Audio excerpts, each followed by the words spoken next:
So we've finally come to the Q&A and the panel session for today. I have four lovely speakers with me, all of whom who've partaken in Schema across our London, New York, and Tokyo events. So I have a couple of questions that are already prepared, but if you have any questions that you want to pose to any of our speakers, there's two options. We have on the main Figma account, there'll be the ability to post a question via that, or you can do it directly in the chat. I'm going to start with some of the questions that I have, but before that, let's go around and do some introductions. So Hiroshi, if you would like to go first. Yeah, so my name is Hiroshi Mendoza, and I've been working at engineering and design roles in startups.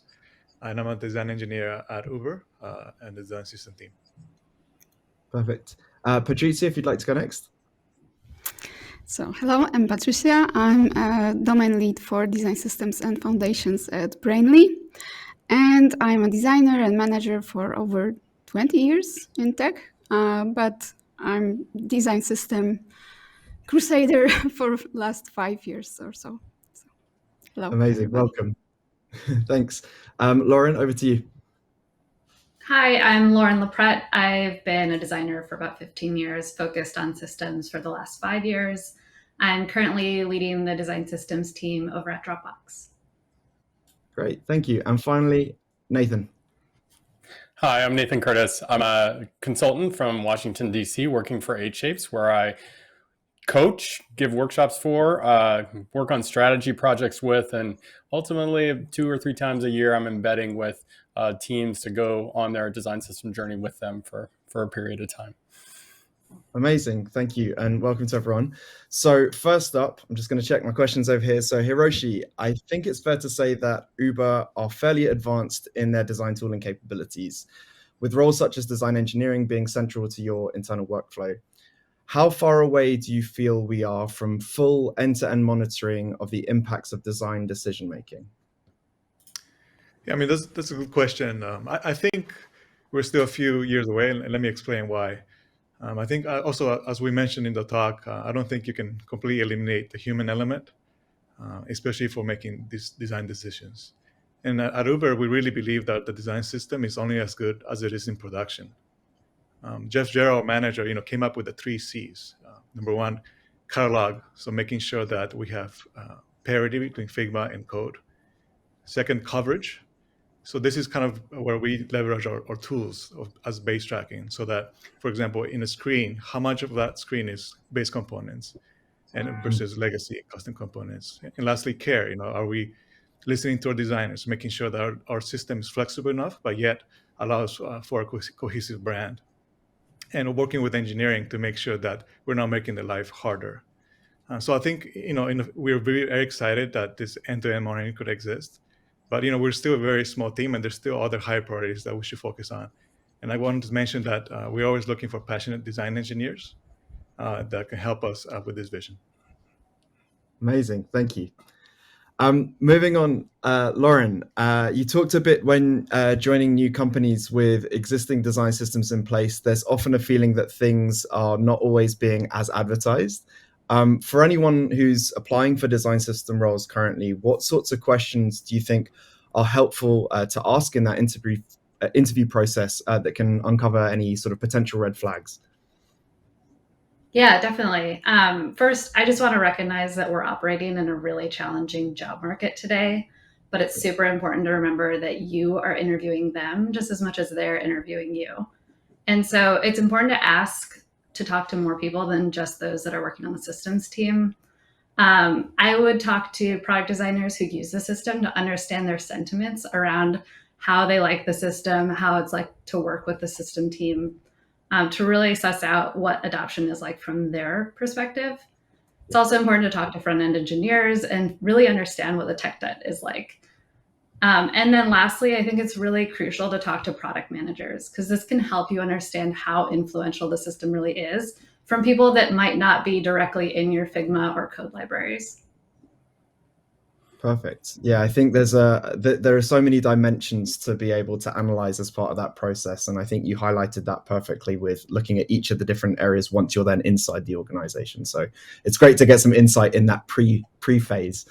For sure. Nathan, moving over to yourself, your talk on subcomponents and how to go about structuring them was massively insightful, really touching on the need to allow greater trust and freedom to be given to the design team. What advice do you have to make these principles digestible, and how do you go about managing the change of design with this in mind? I think the first thing I'd focus on is what we're actually making. And these can be really sophisticated models. You really need to chip away at all the complex things you might want to offer them to the simpler things that they can understand and actually use. And then just include lots of examples, lots of demonstrations that they can inspect and poke through to see how things are put together. But also it's about how you make them. And so you have to think about how good is your parity between design and engineering? How well are you aligning the people inside your team? And actually, how much are you? I'm having a lot of success doing usability tests. Literally, we have hypotheses, we conduct experiments, we watch people use these things in both code and design and learn about how much they can do. And that actually helps us then adjust what we expect of the people that are going to use features like that. Because, textiles, color styles, I see a lot of confidence with people using Figma. They know how to pick them up. They know the corresponding design tokens. And then we ask them to do layout, which is it's like a prerequisite of doing this composition. And they're lost. They're just moving objects around a frame, pinning them to the left top, and they're not using even auto layout, or they're mystified by what hug versus fill means. And so you have to really feel incremental and gradually bring people into this, not just through good examples, but maybe expectations of how long it might take them to adapt to a new way of making and a new freedom they're not used to. That's really, it's an interesting conundrum to find that balance between the two. So I guess even in that process of observation, actually seeing how people design to go through that process is great. So thank you very much for that. Patrycja, you've seen your team grow massively over the last few years, and seen the sphere of influences increasing within your company. What strategies have you found useful in engaging people from different disciplines with the design system work?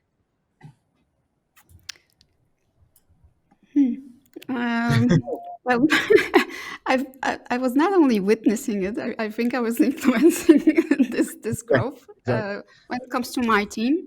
When it comes to other teams, of course not. What strategies to engage different levels even of people that can help our goals, let's say, and we can meet somewhere along the way with them. So looking, of course, at their perspective. So thinking like being an empath a little. So understand people on the other side, be it designer, developer, or CPO, CTO. Understand them and try to give them something that they can benefit. And I think that's the strength of our multidimensional design system, because being so versatile, we can adjust to those needs quite easily. So we are flexible thanks to that approach.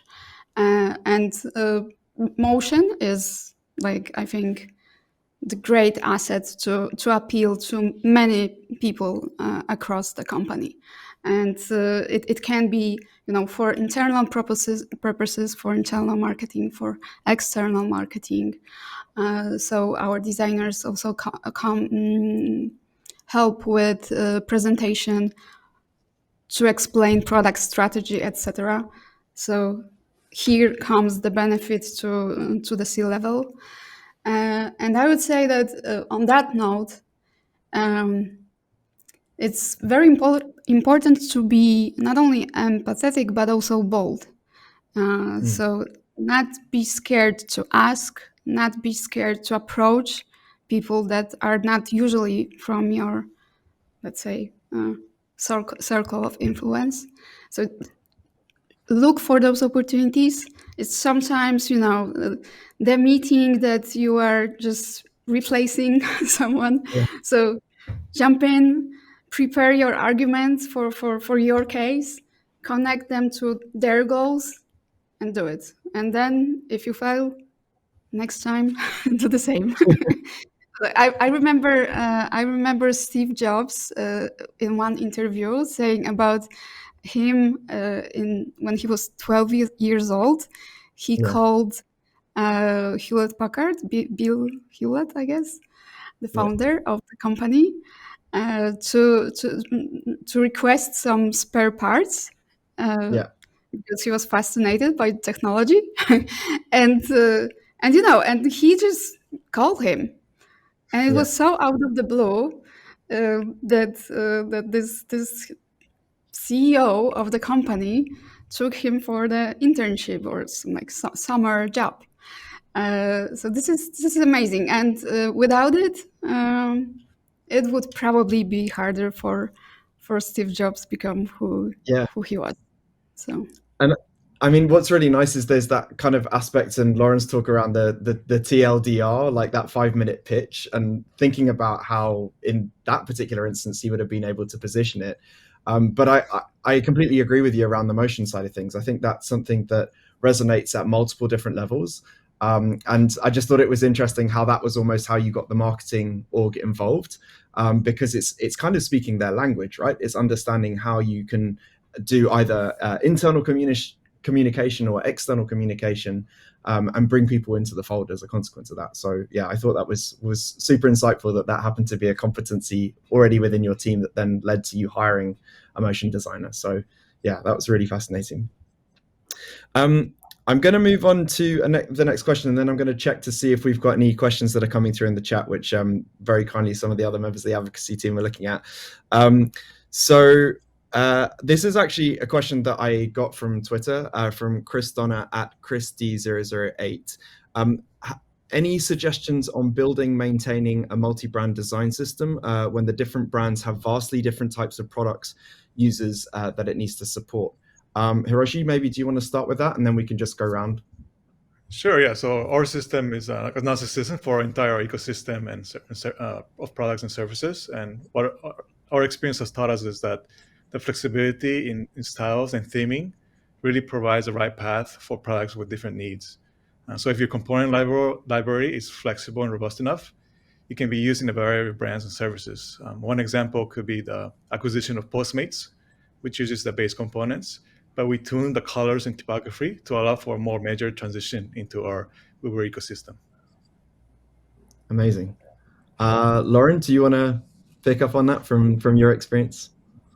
Yeah, one of the reasons that we really focused on building a design system at Expedia was to enable the multi-brand aspect of the company. I talked to one of my friends who's still on that team, and he mentioned that the system there is supporting 58 different brands right now. One of the key things that I learned in that experience was that you really have to focus on the foundational tokens, because that can help unlock any brand-enabled theming from there on. And so getting that foundational element right is critical. And then also, like Nathan mentioned in his talk, primitive components allow the product experts to compose and configure to meet their needs. And so making things that are super primitive and reusable is just like a very important lens to focus on.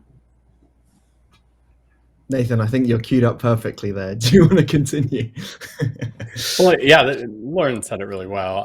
I think the other thing I try to do as a teammate and bring into a culture of a design system team is have teammates challenge each other to not too proactively design, do it too much. I really caution teams from trying to take things too far. We did a multi-brand system like 10 years ago where it turns out we needed logos, we needed basic color systems, but we didn't need anything else from the default master brand. We didn't need anything else for typography, and we said no to those things.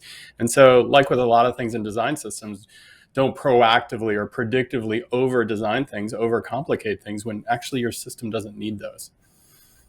Yeah, you can end up tying yourself up into a corner. Sorry, were you about to say something, Lauren? All good. I just really agree. I just want to agree. Simplicity is, especially here, the key. Yeah. Less is more when it comes to multi-brand. Yeah, good old Dieter. Right, I'm just going to check over in the chat questions. It looks like we've got a question in here. This is for Lauren from Daniel Dungyov. What is the best approach to present the value of a design system in front of the whole organization in its early stage of creation? Yeah, that's a great question. And it ties into something that's really topical in the community right now, which is around ROI. So being able to demonstrate the value of systems through velocity improvements, through quality improvements is really critical. And it really shows how product designers can focus on the right feature problems, not the micro problems like what border radius they should apply to different buttons. And doing that, I think it's important to like show some napkin math for how one team solving this problem can unlock 4 teams from solving the same problem. And so you might think that the napkin math is really obvious to you, but it's not obvious to everyone. And so I like to just spell it out very cleanly. It takes our team this amount of time to build a modal, but that means that 4 teams are building modals. Do you know if is that a process of also kind of capturing that in the cadence of sprints and what's happening with design teams more generally? Are you looking? It's just like design velocity is often one of those things that doesn't necessarily get measured as much as it does for the engineering team. But I don't know whether that, from your experience. Yeah, I think like focusing on the high level math can sell your point even more strongly than getting super granular. I'm not a data scientist, and so I'm not going to be an expert to say that it took this many hours for all of these teams to extrapolate this single component. But I think that there's a ton of value in having that simplicity in your math. And so even saying like 1 designer versus 4 designers can really help leadership understand the value. Perfect. Has anybody else got any other? Sorry, Nathan, go for it. Oh, sorry, I've been surprised by how little math people need to be convinced. I mean, my background in education is math. And so I try to create these complex models that talk about adoption rates and pilots and what's our max potential and all these kind of things. And someone from finance who has a business degree from some Ivy League school says, can you just give me a simple formula that gives me number of hours and dollars spent, and that's good enough for us. And so I don't know how much you need to sweat the details and but you can find a balance between not enough and too much to get an estimate using articles. And maybe I'll try to tweet a couple of them that talk about studies they've done that get at efficiency of designers and developers, and then plug that into the numbers that you need to make your case. Yeah, at Uber, we did something very similar in the very beginning where we would be able to show leadership how much time they were saving by using our design system. And I think now we're at the stage where we need to prove that we're getting more coverage so that we're actually increasing the percentage of components in our screens. So that's kind of where we are right now. Yeah, the monitoring side of things is like that next evolution, which is great. Okay, my next question is for Patrycja from Riley Sinclair, who's asking, how do you approach accessibility and motion for users who need screen readers? It's maybe this is a challenge, I'm sure, right now, but I'm not sure if this question is about screen reading the videos. Because I guess in terms of motion specifications, if there are ways of being able to handle it. I mean, I think they've just given the example of screen readers within that context, but maybe accessibility parameters around motion.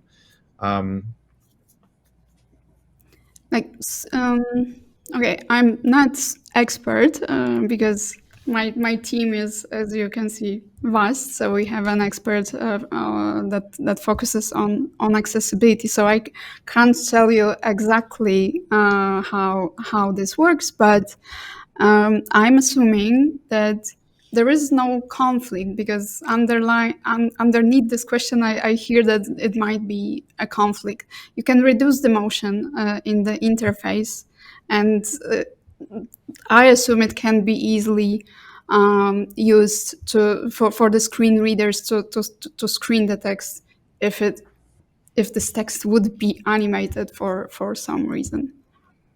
So that would be my answer, but I can ask the team. Yeah, maybe it's something, it would be great to follow up actually, because this is maybe a good one to follow up in a tweet thread, because I think it's a challenge that a lot of teams come up against. It's like, do we essentially remove that functionality to create a more accessible experience? How do we find that way of balancing the combination of the need between brand and that? But does anybody else on the panel have experience of this side of things, or how they've experimented with it? Yeah, I would say that motion, like other decorative elements, should not be essential to comprehending the experience. And so it's always additive to the thing that you're trying to communicate or enable users to do. And so being able to test that experience without motion on via screen reader or other assistive devices is really important to the QA process before you ship it. It's like viewing your application without JavaScript running. It has the kind of that same, there's the way of like stripping out those parts for the experience for sure. Okay, next question is for Nathan. Any tips? This is from Vladislav Zaporozhky. I'm sorry if I've butchered your surname there. Any tips for promoting and using design systems at an agency when there's a lot of different projects and limited time on them? I guess it's about prioritization. Interesting that we've experimented with that in the past at my agency, gosh, years ago, where we had really a starting point, a bootstrap-ish library that we used. And we expected to use it for a number of different clients. And what we found was, at least at the time, that the design systems as they form are an expression of the language and models and beliefs of each individual organization. And so we never actually brought that starting point into any different organization. I think things have changed. And in the last 2 to 3 years, we aren't building one in-house, but we are running into many projects that are making choices to start with material.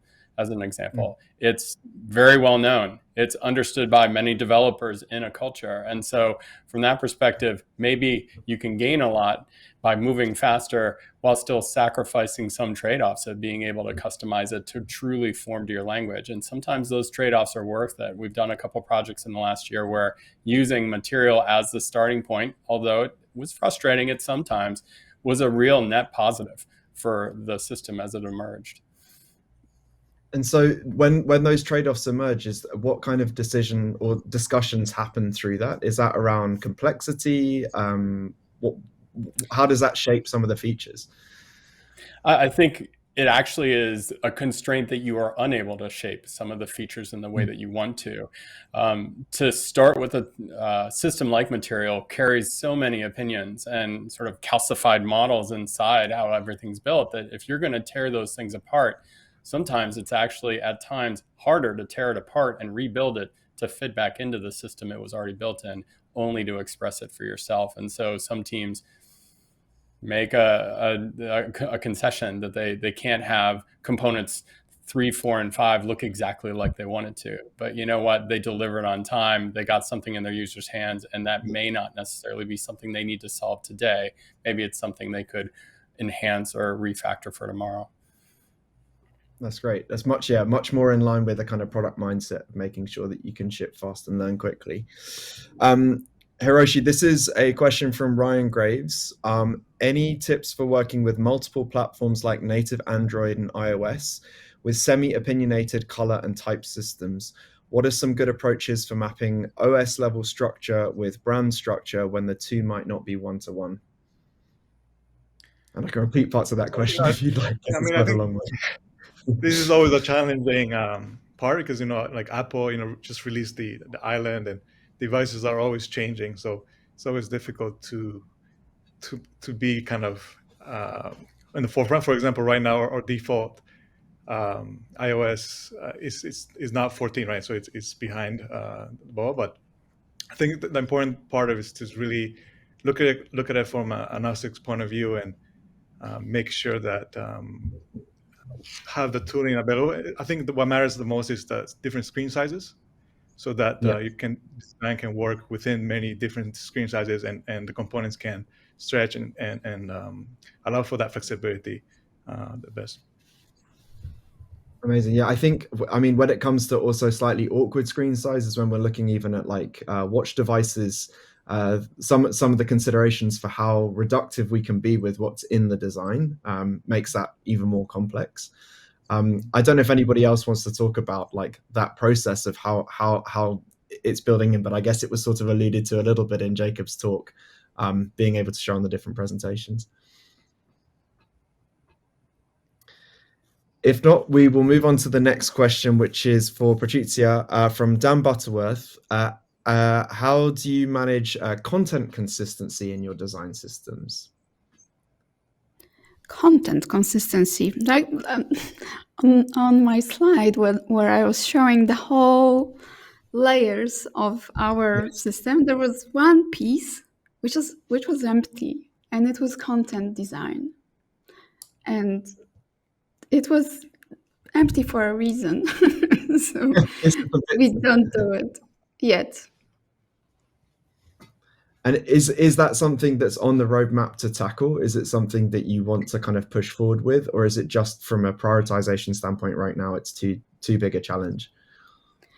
I'm pushing it for last half of the year, and I even have a conversation, to be honest, 2 days ago about it with our director. But I don't think it's gonna happen soon. That's what I'm hearing from this conversation. But this is a piece that I'm aware that we are missing. Has anybody else got experience of managing content across design systems and kind of how they're doing that? I think a few things that I see teams doing are much like the API alignment they're trying to create with the property values, the names of elements and anatomy of their actual design system features. Some teams are experimenting with Ditto as a product to actually create what are called content components. I've got a project that may be starting to do some experimentation there. And then the other thing is just tackling the real high value reusable content. Error messages, as an example, tends to be a area of high focus of many teams in creating a library of examples and do's and don'ts and so on. I've always, for years, pointed people towards the Shopify Polaris system as one place where you see integrated into components lots of content advice, and you can really see when you invest really well and you have talented people what those kind of outcomes can look like. Yeah, there's actually a great talk from Ditto from Config this year. Both of the founders actually came and talked about that. So there's some more insight that I'll make sure to share out afterwards. Has anyone else got anything to add on the content side? Yeah, so at Uber, for example, we are a global company and we design in many different languages. So ability to handle different character lengths and so that people can see how the designs will break in German or in Arabic, and especially if there's different ways of reading. So come troubleshooting that in Figma and also in code is something that we're working on. Yeah, even just the standardized, well, being able to go from like left to right and right to left languages, as you were saying, is can have a massive impact on the way that the design is structured. We are down to almost like the last 5 minutes, so this will probably be the last question. Lauren, this one's for you. You mentioned that you incentivize contribution. What incentives work best? And this is from Emily Holcomb. So we actually don't support contributions right now in the traditional way. I've tried it many times with many starts and stops, and it's really challenging in an organization that encourages product teams to move fast. And they really don't have the time in their design sprint to have the rigor that design systems had. I actually learned a ton from Nathan joining our team and consulting with us last year, where he really helped me understand that contribution does not mean that product designer is giving 100% into the design system. And contribution can look like 15% or 30%, and your team's taking a majority of that work. Right now in our component development process, we include product designers as stakeholders into the development. And so when we audit their files and we assess how many different cards are being used across the organization, we then think of those product designers as stakeholders, and they're giving regular feedback through critiques onto the system. That's kind of the majority of contributions we have today. However, based on Nathan's advice, I am looking into how we can scale our contribution to things like patterns or page templates for next year. That's great. Does anyone else got any advice around that kind of contribution model? I think the teams that I see most successful with contributions are focused on how rapidly someone can create something, get it in the system, and then, as if taking it right back out of the system, use it back in their product. And so if you think about minimizing the time from the stated need of a contribution that could be a shared need to the point they're reintegrating that result into their own product, if you can minimize that for fixes, for small enhancements, et cetera, that might distinguish things that might scare folks, like big enhancements or new components that need to go through all the rigor and all the steps and so on. Atlassian, as a company, invested highly in tooling. They have contributions from all over the place happening in a continuous way, seemingly daily. I can't speak to this year how it's working, but in years past, massive contributions from lots of people, in part because their tooling enabled that time to be so minimized between idea and essentially reintegration. Yeah, when it's depending on whether it's also internal teams or external teams around that. We had also tried to experiment in my previous company at trying to build it almost into not just defined as a responsibility, because I understand there's those challenges around people being able to carve out that dedicated time, but there's also questions around if there are people who want to have it as a growth area where they can then skill up, building it actually into the kind of their plan for that year. And that's how you can start to sort of flex people's knowledge and understanding of system thinking as a new skill to kind of acquire. I don't know if anybody else has any final thoughts on that particular subject. Patrycja? Well, I have a lot, I would say, because we were like, contribution model is part of our strategy. So we had one time, like a few years ago, we had a central team. It started, grew, and then the whole organization went through the change. Like the whole Brainly was changed into the model where we have distributed teams, and my team, my central team, was distributed into product teams. And then I have to strategize around it to kind of like secure this contribution on their side, although they started reporting to product managers. So but at first we were thinking in terms of how what is the percentage of the time dedicated. Right now it's more fluid. It's more like it is in the key responsibilities of the designers that are our main contributors but work on the product teams. But it works like that they are using a design system, but if they want to change something, if they need change the component, add new component, they are working on it, and this is part of their work because like it's non-existent, right? So, and they create the basis. Like I can refer to the thing Nathan said. So like the minimum that we can safely say, okay, we can introduce this to the system. It makes sense, and we collaboratively work with this designer to create this basic component, then test it, and then if the test is positive, we are including it into the system with the proper documentation, with all the variants, edge cases, and so on. So this is how it works. So it's not a percentage of the time. It's more when it's needed. They are collaborating with us. I just wanted to make one last comment, is that at Uber we have similar contributions for engineering. So a lot of times engineering teams can help contribute to components that haven't been built out yet, and making sure that they could be scalable across the company. Yeah, it's great to make sure that connection is happening across both areas. And also, as you were saying, Patrycja, that idea, more clarity on what the contribution model looks like, so at least people aren't intimidated by that prospect. I think there's often this kind of sense of guardianship that can sometimes feel a bit overwhelming. I didn't mention that, of course, the proper documentation and the whole thing is done by the central team. just to be Clear, absolutely clear. Let's give that support for sure. Well, I'm afraid we have now come to the end. There are so many questions that have come through that I wish I'd had the chance to ask, but we will make sure to try and find ways to follow up on some of these via the Figma Twitter account. And obviously, if you want to comment any of our panelists, then you're more than welcome to.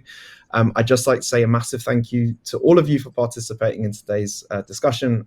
I've certainly learned a lot, and it's been really, really insightful. So thank you very much for your time.